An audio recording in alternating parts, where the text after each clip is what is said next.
வணக்கம் என் நண்பர்களே, நான் உங்கள் சிதம்பரம் யுவராஜா பேசுகிறேன். எல்லாரும் நல்லா இருப்பீங்க அப்படின்னு நினைக்கிறேன். நல்லா இருக்கணும் அப்படின்னு சொல்லிட்டு நம்மை படைத்த கடவுளையும் நவ கிரகங்களையும் பஞ்சபூதங்களையும் வேண்டி இந்த பதிவை நான் ஸ்டார்ட் பண்றேங்க. பொதுவா பாத்தீங்க அப்படின்னாக்க நம்மளுடைய வீடியோ கொஞ்சம் லென்த்தா இருக்கும். நிறைய விஷயங்களை நான் அதுல இன்க்ளூட் பண்ணியிருப்பேன். இப்போ உலகம் போற ஸ்பீடுக்கு நான் இந்த பதிவை முதல் ஒரு நிமிஷத்துக்கு யாருக்கெல்லாம் டைம் இல்லையோ அவங்களுக்காக கொடுக்கிறேன். ஃபுல் டீடைல் வேணும் அப்படின்னாக்கா இந்த வீடியோவை ஸ்கிப் பண்ணாம ஃபுல்லா பாருங்க. 2024 வருடம் ஜூன் மாதம் 30ஆம் தேதி முதல் உங்களுடைய வாழ்க்கை மாறப்போகுது அப்படின்னு சொல்லலாம். ஏன்னா சனி பகவானுடைய வக்ர காலம் இந்த குறிப்பிட்ட காலகட்டத்தில் மேஷ ராசிக்கு ஏகப்பட்ட நல்ல விஷயங்களை அள்ளி கொடுக்கும் அப்படின்னு சொல்லலாம். முதலில் உங்களுக்கு பணம் தேடி வரும், சொந்தமா வீடு கட்டுற வாய்ப்பும் இருக்கும், புதிய வேலை கிடைக்கிறதுக்கு ஏகப்பட்ட வாய்ப்புகள் இருக்கு. நீங்க புதுசா வேலை தேடுறீங்க அப்படின்னாலும் சரி, ஏற்கனவே வேலையில இருந்தாலும் சரி, உங்களுக்கு பிடித்த கை நிறைய வருமானத்தை தரக்கூடிய புதிய வேலை உங்களுக்கு கிடைச்சே தீருங்க. நிலம் வாங்கும் வாய்ப்பும் நிறைய பேருக்கு இருக்கு. உங்களுடைய கடனை கொஞ்சமாவது இந்த காலகட்டத்தில் இந்த 139 நாட்கள்ல அடைப்பீங்க. இத்தனை காலம் நிலவிய கடன்களுக்கு ஒரு சிலர் முடிவு கட்டும் காலகட்டம் இது. முக்கியமா பண ரீதியாக நிலவி வந்த பிரச்சனைகள் எல்லாமே சரியாவுங்க. ஆனா அதே சமயம் உங்களுடைய ஆரோக்கியத்துல கொஞ்சம் கவனமா இருங்க. வேலைக்கு சாப்பிடுங்க, நல்லா தூங்குங்க. ஏன்னா இந்த காலகட்டத்தில் வயிற்றுல பிரச்சனை வரதுக்கு வாய்ப்புகள் இருக்கு. செரிமான கோளாறு, டைஜஷன் ப்ராப்ளம் இருக்கிறதுக்கு வாய்ப்புகள் இருக்குங்க. நிறைய பேருக்கு வேலை மாற்றம், இடமாற்றங்களுக்கும் வாய்ப்புகள் உண்டு. இந்த 139 நாட்கள்ல நீங்க செய்ய போற வேலை இந்த வருட கடைசியில உங்களுக்கு ப்ரமோஷன் கிடைக்கிறதுக்கும் நல்ல அளவு இன்கிரிமெண்ட் கிடைக்கிறதுக்கு வாய்ப்புகள் இருக்கு. கட்டாயமா சொல்ல போனாக்கா இந்த சனி பகவானின் வக்ர பயிற்சி மேஷ ராசிக்கு அட்டகாசமா அற்புதமா இருக்க போது அதுல எந்த மாற்றமும் இல்லங்க. ஒருவேளை நல்லது நடக்கல அப்படின்னாக்கா உங்களுடைய ஜாதகத்துல ஏதோ பிரச்சனை இருக்கு அப்படின்னு அர்த்தங்க. பிறந்த ஜனன ஜாதகம் தசாபுத்தி சரியா இல்ல அப்படின்னா கூட ஒரு சில பிரச்சனைகள் இருக்கலாம். அதற்கு என்ன ரெமெடி பண்ணணும் அப்படின்ட்டு பக்கத்துல இருக்கிற ஜோதிடரை பார்த்து தெரிஞ்சுக்கோங்க. அதை ஃபாலோ பண்ணுங்க. வாழ்க்கை ஜம்முன்னு இருக்கும். தேவைப்பட்டவங்க நம்மள கூட அழைக்கலாம். சரி, நாம இப்ப விரிவா பார்ப்போம். பொதுவாவே ஒரு மனுஷனுக்கு சனி பகவான் எந்த திசையில செல்றாரு, உங்களுடைய ராசிக்கு எத்தனாவது இடத்துல இருக்காரு அப்படின்றத வச்சுதான் உங்களின் வாழ்க்கை மேல போக போதா இல்ல கீழே விழ போதா அப்படின்றத சொல்ல முடியும். முக்கியமா சனி வக்ர பயிற்சி அப்படின்னா என்ன அப்படின்னு நிறைய பேர் கேட்டிருக்கீங்க. நம்மளது ஒரு ஆராய்ச்சி நிலையம் அப்படின்றதால தெளிவான விளக்கத்தை மக்களுக்கு கொடுக்க வேண்டிய கட்டாயத்தில் நாங்க இருக்கோம். சனி பகவான் ஒவ்வொரு ராசியிலுமே 2.5 வருடம் தங்கி 12 ராசிகளுக்கான பலன்களை தரக்கூடியவர் அப்படின்னு சொல்லாங்க. இந்த மாதிரியான ஒரு காலகட்டத்தில் இந்த 2.5 வருஷத்துல சில முறை வக்ரமாக பயிற்சி ஆவாரு, சில முறை நேரா பயிற்சி ஆவார் அப்படின்னு சொல்லலாம். பொதுவா பாத்தீங்க அப்படின்னாக்கா சனி பகவான் ஒரு ராசியில 2.5 வருடங்கள் இருப்பாரு.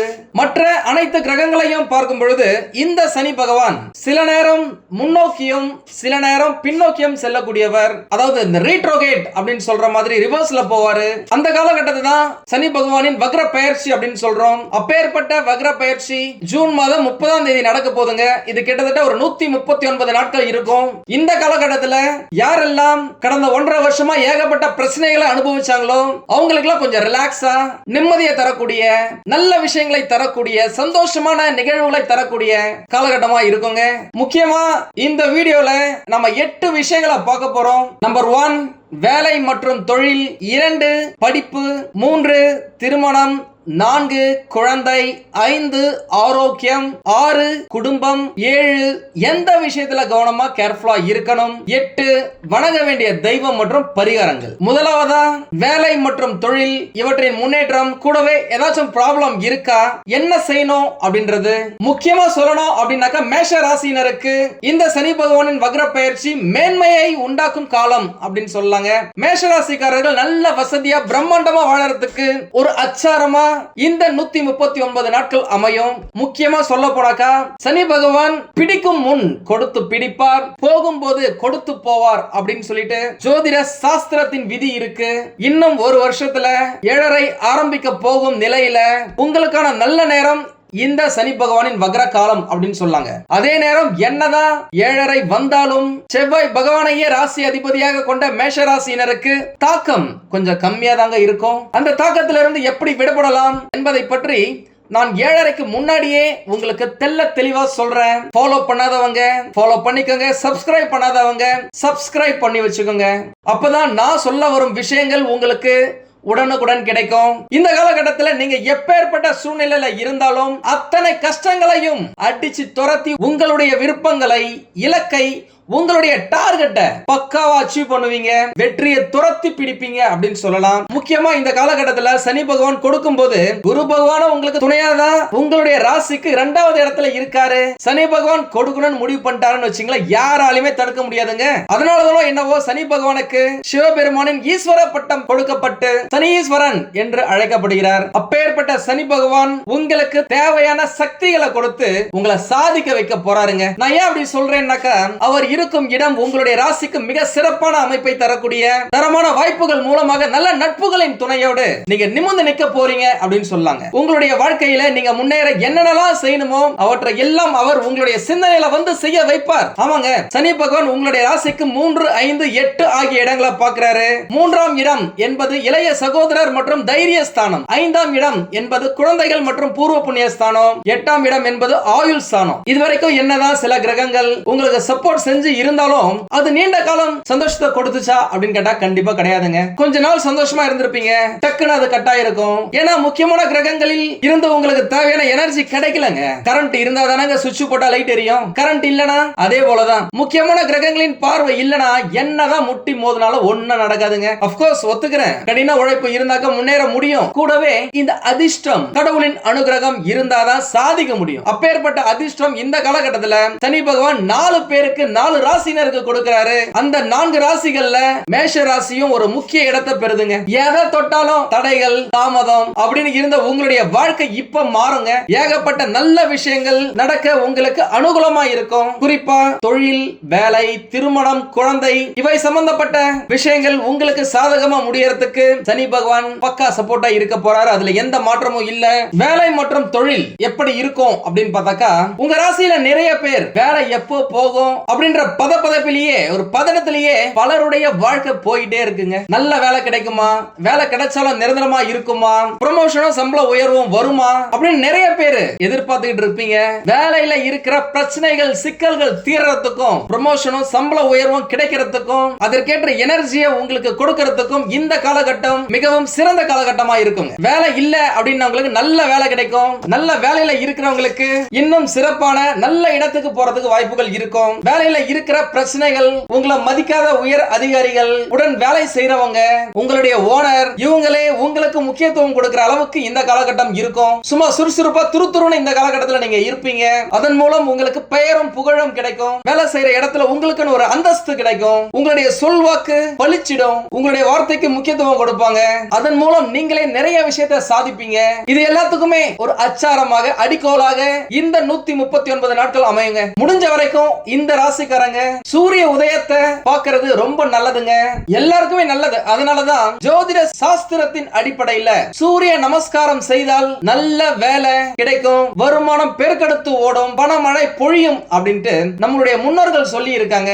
இதற்கு பின்னாடி இருக்கும் சூட்சமம் என்னன்னா, சூரிய உதயத்துக்கு முன்னாடி எழுந்து நம்மளுக்கு தேவையானதை கேட்டாலே இந்த பிரபஞ்சம் நம்மளுக்கு கொடுக்குங்க. நீங்க நினைக்கலாம், டீ கடை வச்சிருக்கவங்க கூட பாத்தீங்கன்னா காலையில 5 மணிக்கெல்லாம் எழுந்திருக்காங்க, எல்லாரும் என்ன கோடீஸ்வரன் ஆயிட்டாங்களா அப்படின்னு நீங்க கேட்கலாம். கேட்கறது எனக்கும் புரியுது. டீ கடை வச்சிருந்தவங்க இப்போ எவ்வளவு பெரிய பெரிய அரசாலும் பொசிஷன்ல இருக்கிறாங்க அப்படின்னு சொல்லிட்டு உங்களுக்கே நல்லா தெரியும். அவங்க லட்சியம் என்னவோ அதுதாங்க நடக்கும். எனக்கு இன்னைக்கு நல்லா வியாபாரம் போகணும் அப்படின்னாக்கா வியாபாரம் நல்லா போகும். நான் கோடீஸ்வரன் ஆகணும் அப்படின்னு நினைச்சாக்கா கோடீஸ்வரனா கண்டிப்பா ஆவீங்க.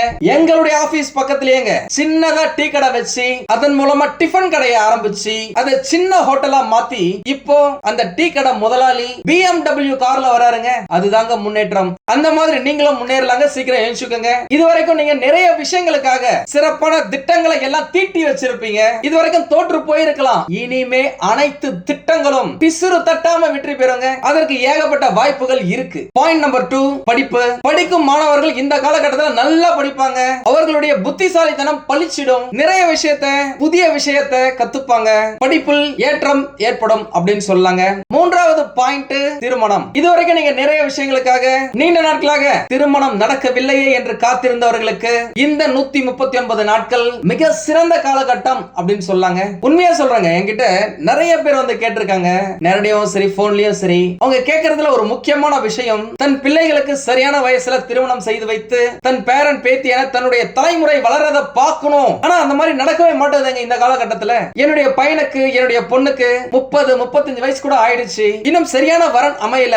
என்னதான் நல்ல வரன் வந்தாலும் பேசி முடிக்கிற நேரத்துல வேற ஏதாவது ஒரு விஷயம் வந்து தள்ளி போயிடுது, தட்டி போயிடுது. என்னதான் பண்றது அப்படின்னு நிறைய பேர் கேட்டிருக்கீங்க, கண் கலங்கி இருக்கீங்க. இந்த காலகட்டத்துல திடீர்னு திருமண பேச்சுவார்த்தைகளை ஆரம்பித்து வரன் பார்த்து நிச்சயதார்த்தம் திருமணம் நிறைவு பெற ஏகப்பட்ட வாய்ப்புகள் இருக்குங்க. முடிந்த வரைக்கும் 7:30க்கு முன்னாடியே திருமணம் செய்து வைப்பது சிறப்பு. ஒருவேளை 7:30 தொடங்கிட்டா கூட திருமணம் நடக்கலையே அப்படின்னு கவலைப்படாதீங்க. அந்த காலகட்டத்துல என்ன செய்யணும்னு நான் சொல்றேன் உங்களுக்கு, நம்மள ஃபாலோ பண்ணிக்கங்க போதும். 4வது முக்கியமான பாயிண்ட், குழந்தை பாக்கியம். நிறைய பேருங்க, எத்தனையோ பேரு குழந்தை பாக்கியம் இல்லையே என்று ஏங்கி கஷ்டப்பட்டு நம்ம கிட்டயே போன் பண்ணி கேட்டிருக்கீங்க, நேர்ல வந்து பார்த்திருக்கீங்க. என்ன பரிகாரம் செஞ்சா எந்த கோயிலுக்கு போனாக்கா தங்களின் குறை தீரும்னு கோவில் மருத்துவமனை என அலைந்து போயிட்டு இருக்கோம், வந்துகிட்டு இருக்கோம். ஆனா எதுவுமே நல்லதா நடக்க மாட்டேங்குதுங்க அப்படின்னு சொல்லிட்டு ஃபீல் பண்ணி நம்ம கிட்டயே சொல்லி இருக்கீங்க. அதே சமயம் இன்னும் சிலருக்கு ஏற்கனவே பெண் குழந்தை இருக்குங்க, ஆண் குழந்தை பிறக்கிறதுக்கு வாய்ப்புகள் இருக்கா அப்படின்னு தவம் இருக்கிறாங்க. அப்படி குழந்தை பிறக்கணும் அப்படின்றவங்களுக்கு இந்த காலகட்டத்தில் குழந்தை பிறப்பதற்கான ஏகப்பட்ட வாய்ப்புகள் இருக்குங்க. உண்மையா சொல்றாங்க, இந்த 139 நாட்கள் கணவன் மனைவிக்கிடையே ஏகப்பட்ட அந்யோன்யம் பயங்கரமா ஏற்படும் அப்படின்னு சொல்லலாம். இல்ல ரொம்ப வருஷம் ஆயிடுச்சு இன்னும் கூட குழந்தை இல்ல அப்படின்னு நினைக்கிறவங்களுக்கு நான் சொல்றேன், இந்த பரிகாரங்களை தொடர்ந்து செஞ்சு வந்தீங்க அப்படின்னாலே கைமேல் பலன் கிடைக்குங்க. இது ஆராய்ச்சியின் பூர்வமா நிரூபிக்கப்பட்டிருக்கு. நானே நிறைய பேரிட்ட சொல்லி அவங்க செஞ்சு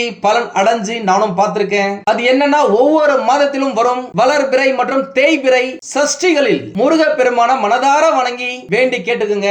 ஒரு பொழுது விரதம் இருங்க.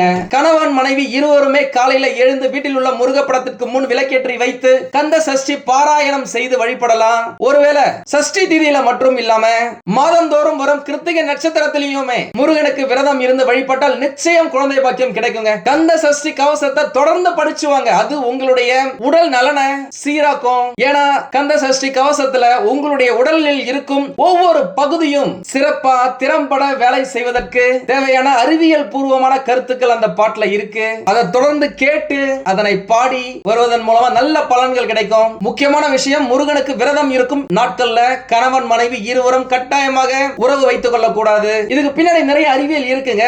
இந்த நாள் குழந்தை பிறப்பதற்கு தங்களை தயார் செய்வதற்கு மிக முக்கியமான நாட்கள் அப்படின்னு சொல்லலாம். எனக்கு தெரியுங்க, நம்ம சேனல்ல எல்லா மதத்தவரும் பாக்குறாங்க, எல்லாரும் முருகரை வழிபடணுமான, எல்லாரும் முருகப்பெருமானை வழிபடணும்னு நான் சொல்லல.